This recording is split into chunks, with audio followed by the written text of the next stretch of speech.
Welcome, Gunjan. Welcome everyone to this episode of eLearning interviews. Today's guest, Gunjan, is a pre-sales learning and development specialist. He holds an MSc in Biotechnology and B.Ed in Science. After 7 years in K-12 as a science teacher, he transitioned into instructional design. He specializes in creating training materials, designing AR learning experiences, collaborating with SMEs, and formulating assessment strategies. Thank you, Gunjan, for joining us today. Thank you, Suchitra, for having me in your podcast. Thank you. So, Gunjan, you're a learning and development specialist. How is it different from instructional design? It's almost the same, just the terminologies are different. So when we say learning experience designer or instruction designer, the basic root task remains the same. That you are the one who designs a learning product for your audience. So with a little bit of a nuanced understanding, which I guess I'm also slowly getting into the rhythm of, that when you say a learning experience designer or a learning specialist, you're not designing something. Let's say if you want to sell this pen, it's not just this pen, it is about this pen and the next versions or the updates that will come in this pen. So that surmounts to the idea of the experience an individual will have related to your product. So that equivalents to a learning experience designer, but I still think the root understanding of the root task still remains the same. So you're doing L&D in pre-sales. How is it different from other types of e-learning? L&D pre-sales now, this is where the understanding again is a little bit different for different people. When in a traditional e-learning firm, we say pre-sales executive for learning and development, it could very possibly mean that this individual is responsible for generating revenue or getting in clients, so that the sales for their service of pre-sales is happening. What I think should now start happening with the learning and development professionals is that we should also start accepting the fact that our industry is divided into two basic categories. You have one, consultancy firms, so the likes of Deloitte's, Accenture's, Cognizant's, this, that, everything that comes in that basket, wherein they do not have their inherent product, but they specialize in creating an experience or creating products for a third-party client. So let's say, again, let's say a phone marketer or a phone manufacturer comes and says that we have come up with a new product and we would like learning materials developed for our user guides or our users. So that becomes a third-party exposure or a consultancy service. And then there is another basket, which is the product market, or which are the product companies. They have their own inherent products. They don't go out and hunt for clients outside. They develop the learning experience for their own products, for their own employees, and maybe for their external users. So see, this kind of division is already in practice in the IT industry for our counterparts who do the software development or game developments and stuff. We also should start looking towards that kind of an acceptance wherein we understand that, okay, this is consultancy, and this is a product market, so I'm developing products for a specific team. Now, coming of what surmounts the idea of pre-sales in my understanding, in my position right now. So my title says pre-sales learning and development specialist. So I relate to a specific team in my organization, that is the pre-sales team. Mm-hmm. They go out and do the stuff that is required for their own job of sales. So my company produces a product X, they want to sell it in the market. and they have a team of pre-sales people, salespeople who go out in search of clients who are possible buyers of this product. So in my capacity of learning experience developer, designer, I produce content that makes them better at sales of that specific product, which is under me, to go out and sell it better. Mhm. That's the whole understanding of the pre-sales learning and development specialist. Mhm. So the product remains the same and the users more or less remain the same. So in such a situation, how do you determine what type of learning materials you will create? The product remains, it's not like a company produces just one product. Company has always will have a portfolio of products. So let's say if I take up the example of Samsung mobiles, or just let's say Samsung electronics. Now, Samsung electronics under its umbrella will have your Samsung handheld devices. Then you'll have Samsung big appliances. Then you'll have Samsung cloud softwares. And then there are other big businesses as well, which Samsung is a part of, which majority of people don't know. They have their defense mechanisms, they have their flight mechanisms. So Samsung will always have a lot of products under its umbrella. Now, a team like us, we will be responsible for, let's say, just one sub part of the umbrella. So let's say just the handheld devices.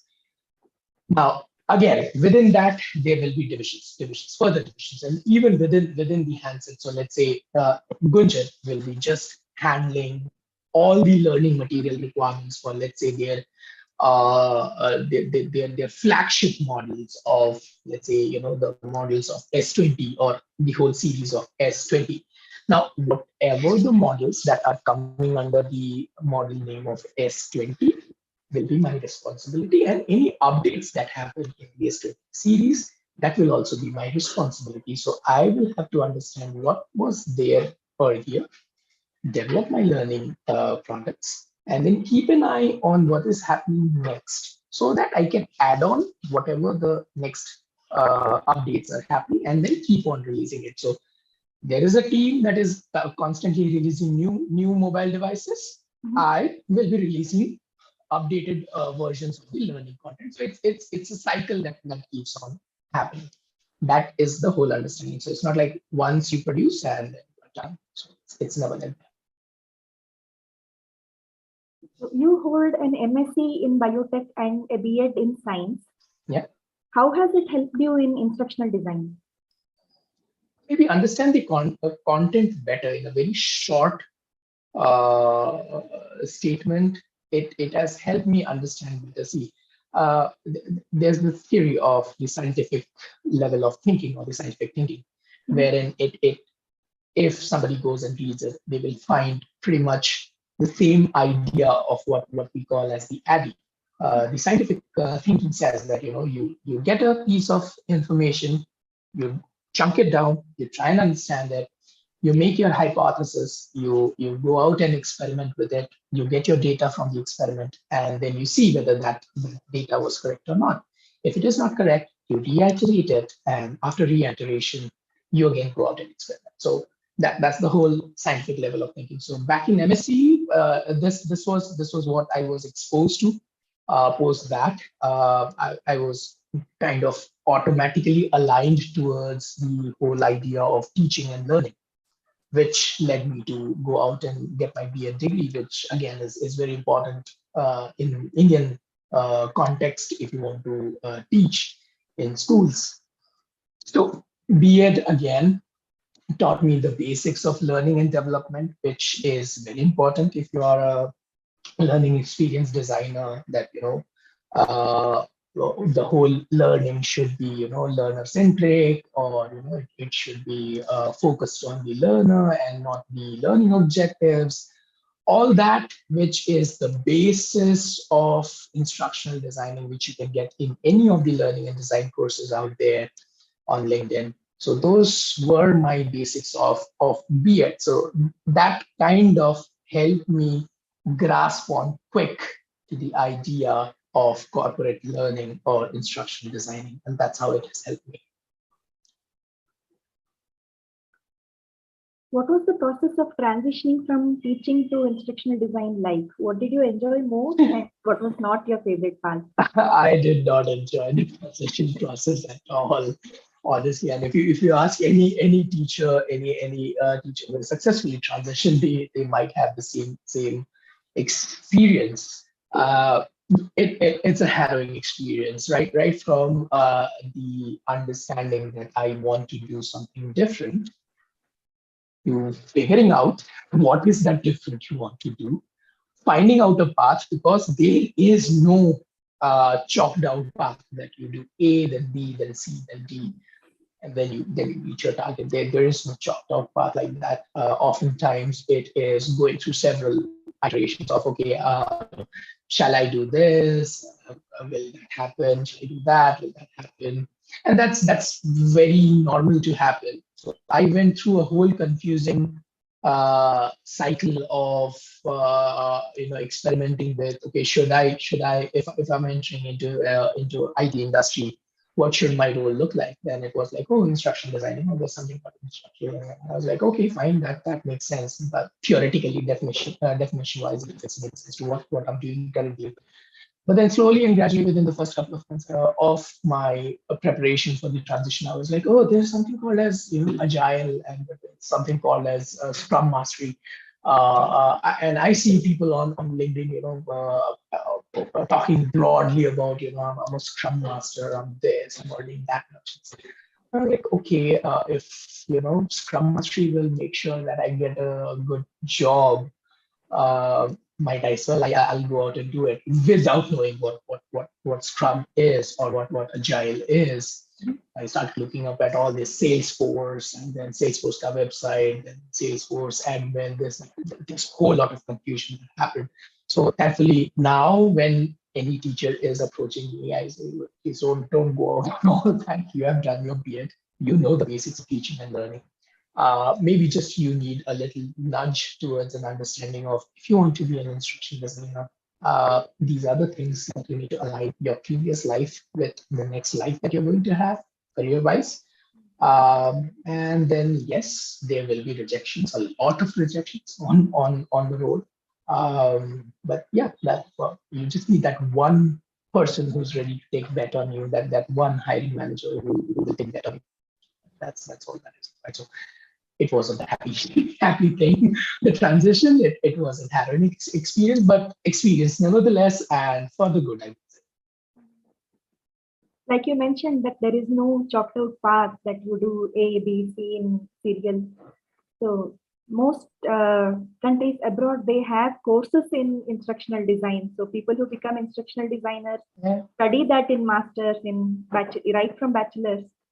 But here, most people who are transitioning into ID are coming from content writing or teaching or a lot of other fields. In our foreign counterparts, so let's say the European and the US counterpart, even they, mostly the people who are doing instructional designing, if you're fortunate enough, your team will have teachers of teachers, college teachers, college professors who have become instructional designer with the same experience of, teaching was not just enough for them. They wanted something more in life. They wanted uh, financial freedom, and that's majorly the goal that happens. Yes, they do have chalked out courses, masters, and all that. Does that help? Well, in certain cases it does, but then again, maybe it is high time for us to also realize that just doing a college course or just getting a college graduation degree or a master's degree will maybe get you the first job. Maybe that will be easy. Maybe you'll not have that easy, that big tech firms might not take first bet on you. But if you have that fire, if you know that, yes, I want to do it and I will do it, definitely there's better opportunities that will keep on coming. And honestly, you don't need a degree in instructional designing, at least in my understanding. If you understand the basics of learning and development as a teacher, if you know how to conduct yourself, if you know how to teach, if you know how to even story tell for that matter of fact. So it doesn't really matter if you are a content writer or a journalist or anything else. Instructional designing is just how to give people instructions. I may not know that topic, I may not know that subject, but if I know how to give instructions in a clear, concise, and broken down format, then it is a job that is doable. All that then remains is knowing how to use the tools. And that's a hands-on skill, that's a hands-on technique. So what are the different types of training materials that you create? So I currently, I would first say so far, whatever that I've created, so far I have created training contents right from interactive PDFs to storyboards, interactive storyboards, branching scenarios and storyboards. So once again, the whole idea is you may just be a storyboarder, or you may be an end-to-end developer as well. Whereas it's a one-man show, it's a lone wolf kind of show.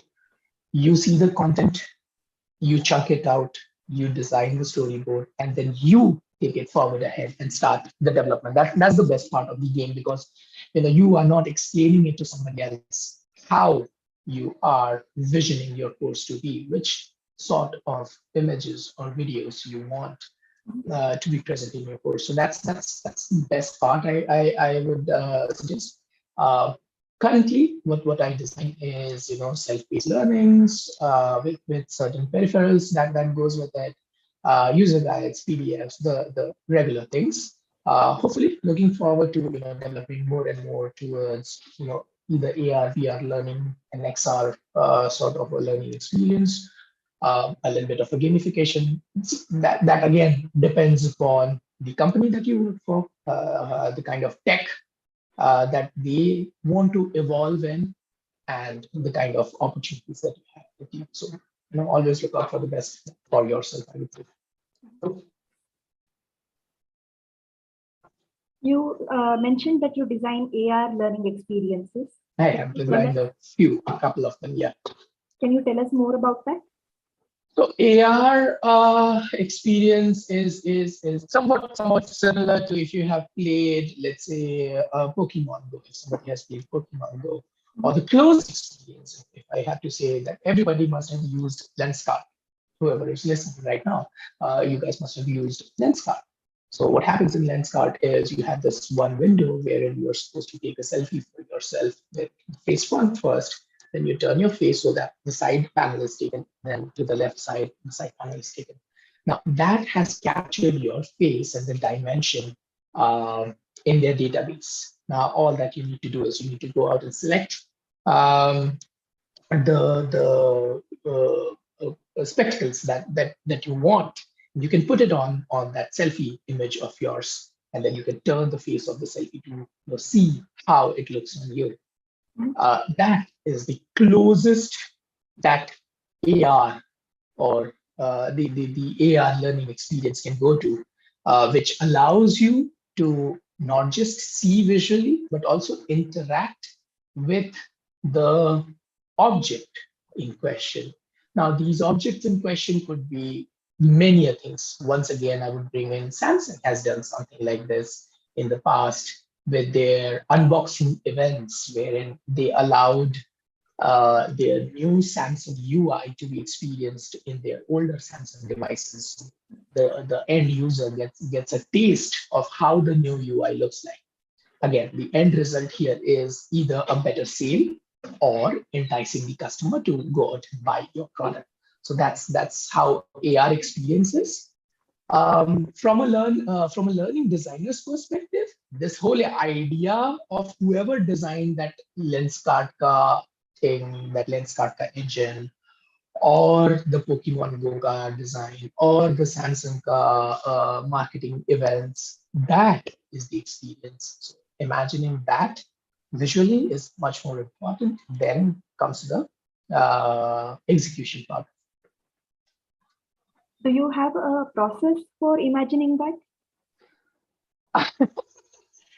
Not really. So it's more like, see, effectively, if I give you a content right now as a learning designer, you read a content.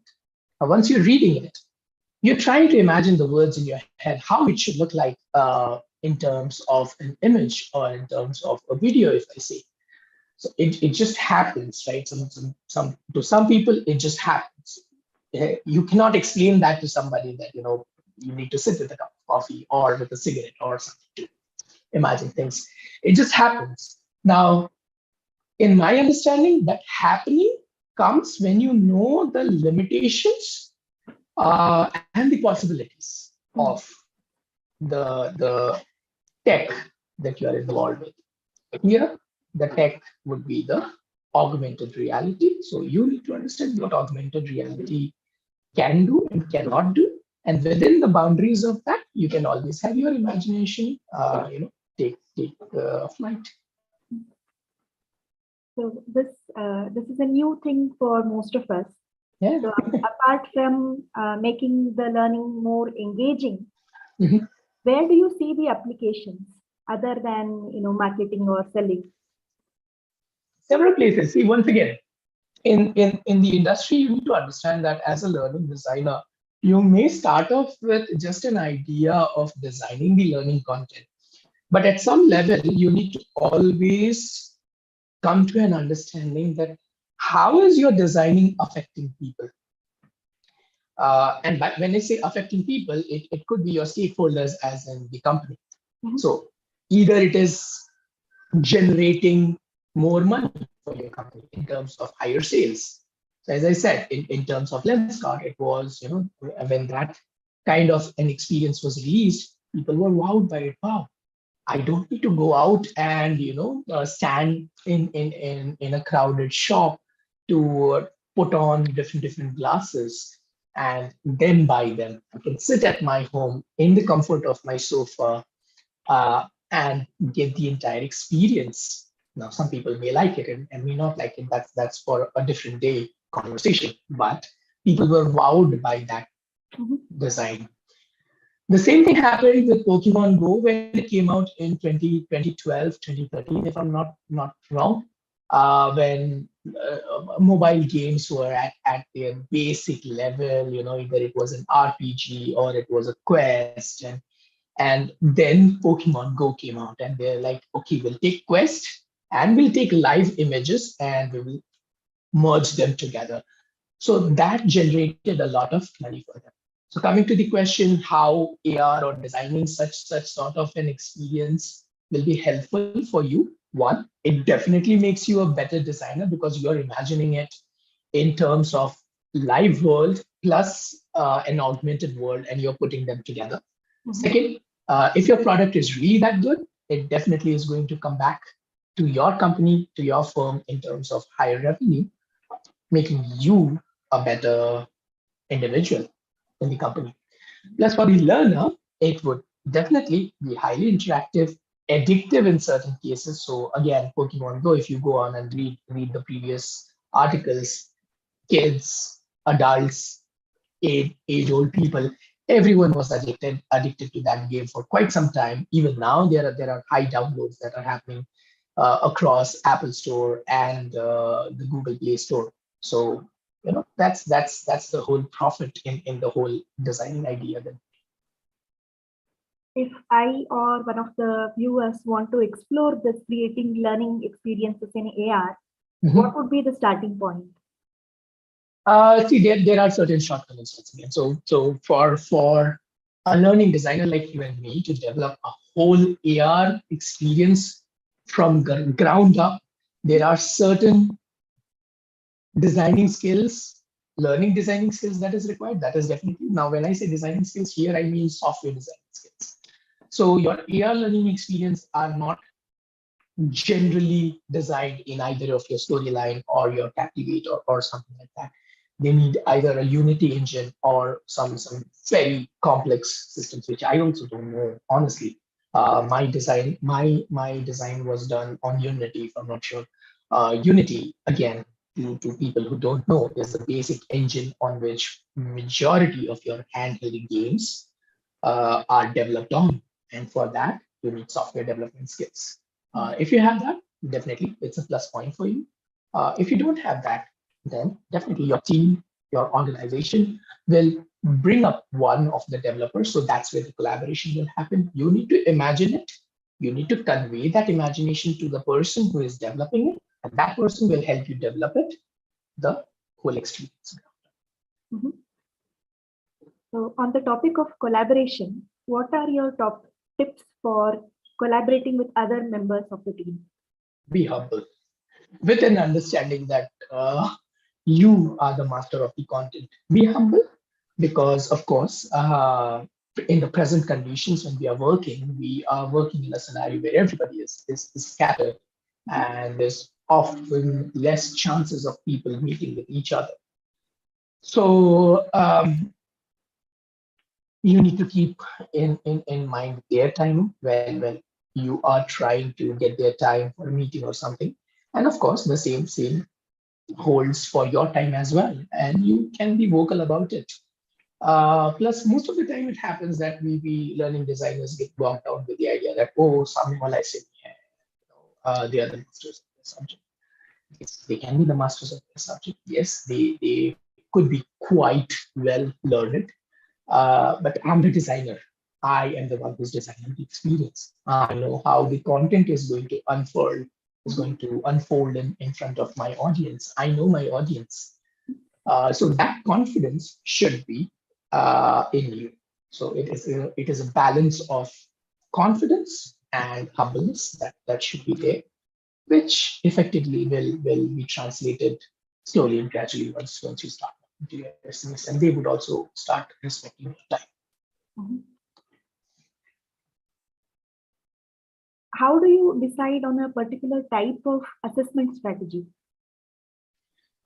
So this question would be more so relevant for someone who is designing for, let's say, a higher ed tech sort of a firm. Now, for a corporate employee and people who design corporate courses, I hope majority of the people would um, agree with what I'm going to say next, that as corporate designers, we have a very small window of assessment because we need to keep in mind that our audience is a very busy audience, and honestly, they don't want to do the courses. And I'm not talking about these mandatory courses of, diversity, the DIET courses or the sexual harassment courses or the compliance courses. Those are fine. But even if you consider them, there's only so much bandwidth with you that you need to finish the entire course within what, 10, 15 minutes max tops. If you have a bigger course, a bigger learning path, then it has to be chunkified into smaller modules. And then again, you need to finish the assessment in a very short time frame. And it should be a short format assessment. So yes, effectively, we again have the formative and the summative assessment. But then again, the strategies, if you see for a corporate learning design experience so far, I have seen you can use your MCQs, your NMCQs, your drag and drop. That's all. Uh, yeah, mostly within three realm. Generally, the assessment stays because that allows a quicker finishing of the course, and again, the employee can go back to doing what they were doing. That's the whole part. So I guess I am yet to experience anything else other than these three strategies, but these are the top three that are used. What is the most crucial thing to succeed as an ID? It's a very broad based question, and it depends on different people differently. For me, the entire idea was first getting into the world because it was more about conquering the whole idea that, oh, you're a teacher, how will you survive in a corporate environment? But once that happens, there's a next target. How do I need to become better? That maybe, I need to be the master of maybe one of the tools, or I need to master the idea of chunking the content. Once that is reached, then the next. So in a broad-based term, what I'm trying to say is people generally overuse that idea, the lifelong learner part of it, which effectively everybody is doing. See, every day you wake up, you're reading the news, you learn something new. So that's the whole idea. Don't keep your target based on okay, bhai, storyline aa gaya, that I'm the best out there. No, you can't be. There's always something new that is coming. Today's storyline, tomorrow it's something else. Just keep your ideas open. That as long as you're there working, you're not a 60-year-old, 70-year-old. There will be new tech coming out, and you need to take interest in that tech because now that you are not just a teacher, you're an ID. You will be related to the tech world. Yes or no, like it or don't like it, you will be related to tech world. So keep your learning eyes open. That will help you out. That's a great tip because ID is, whether we like it or not, apart from the learning psychology, that tech element is there. It's a big part of it. You need that tinkering bone in you. You need to have that idea that, all right, I may not know the entirety of it. Drop me the demo link, drop me the sandbox software, and I'll just go around and play with it and come back with my own experience and understandings of what the software does and what it does. We can collaborate with the specialist developers, but there is only so much that you can ask and learn. You have to explore it on your own as well. Absolutely. That's also a part of your job that, if you're out there trying to make a learning experience, you need to experience the software as well. So even if it is an employee software, you may not want to know the entirety of it because you honestly, you don't need to be the SME of that thing, but you need to know enough so that you know what your learners need to do. That's the whole idea here, I guess. Sorry. During COVID, the e-learning industry witnessed a boom. Where do you anticipate the e-learning industry is headed? I'm a kid right now. I'm a kid in the industry, honestly. It is going to stay. So just this morning with my breakfast, I was watching this documentary on how within the past couple of months, 3 months, the edtech, especially in the Indian market, has seen a downfall. And there's a correction that is happening in terms of their valuation, in terms of their market size. So yes, these are trying times for the edtech, especially because now people have again started going out. People have started again, getting involved in the actual experience of learning. Students have started coming back to the school. So the big likes that are out there, everybody knows the name of the big three edtech firms, starting with B, W, and there is a V, BWE. If you know, you know. They have let down their employees. They have cut short their employees. But you know what? EdTech is not just them. Is my understanding, is my take. EdTech is more than that. What you and I are doing for a corporate firm is also an EdTech. It's also a part of EdTech. So maybe what I'm trying to say is, see, EdTech will always be there. It was there even before we started. It will be there long after we are gone. It will just become better and better because people want the freedom to learn from their own style.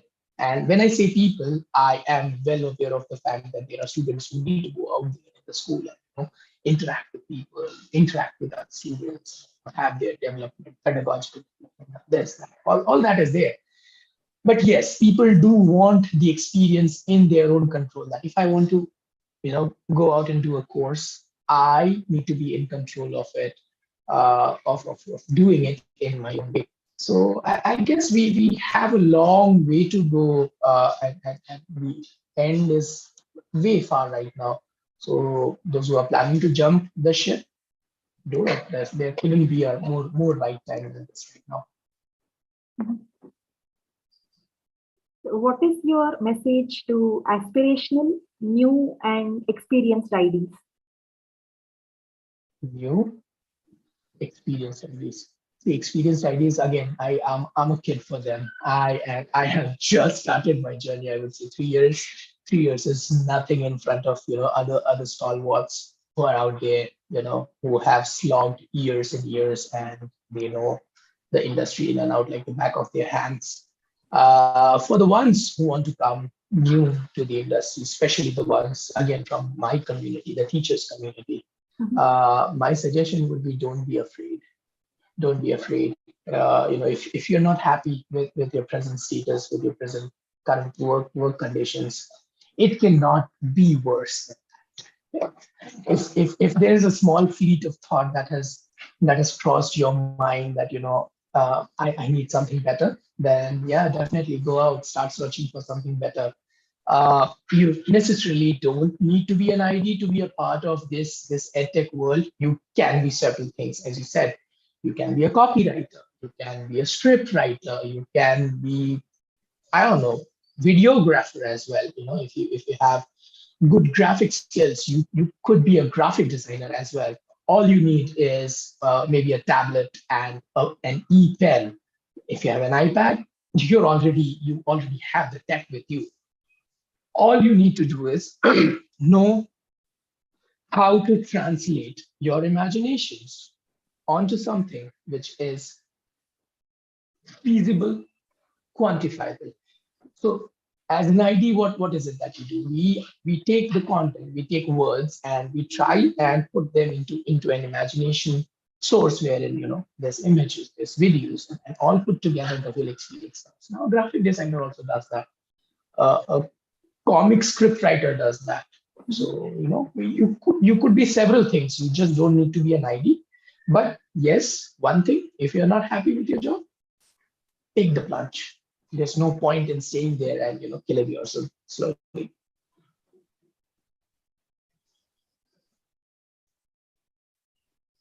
It looks like we don't have any audience questions today.